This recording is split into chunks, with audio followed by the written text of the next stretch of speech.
Hey, what's up guys? Good morning. I just started reading Think and Grow Rich by Napoleon Hill, one of the greatest success books ever written. And Napoleon Hill actually interviewed over 500 of the most successful people in his day.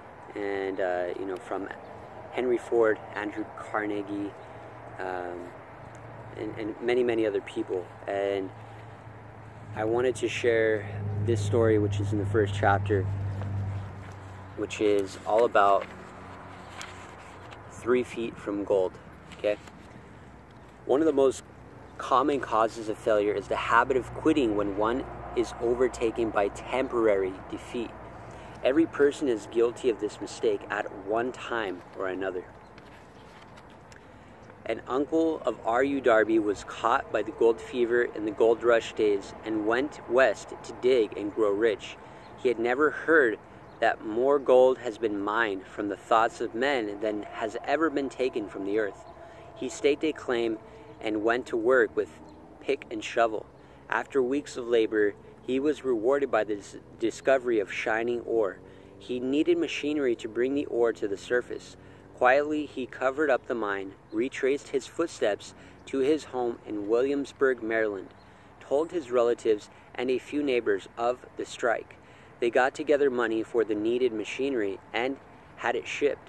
The uncle and Darby went back to work the mine. The first car of ore mined and shipped to a smelter.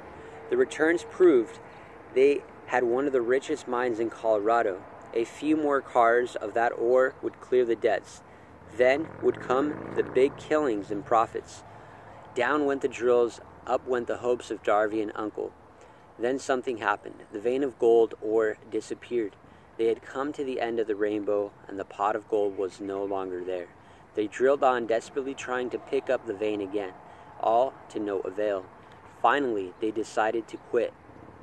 They sold the machinery to a junk man for a few $100s and took the train back home. The junk man called in a mining engineer to look at the mine and do a little calculating. The engineer advised that the project had failed because the owners were not familiar with fault lines. His calculations showed that the vein would be found just 3 feet from where the Darbys had stopped drilling. That's exactly where it was found. The junk man took millions of dollars in ore from the mine because he knew enough to seek expert counsel before giving up. So guys, in that short passage, I think again, as mentioned in the book, that is completely relatable.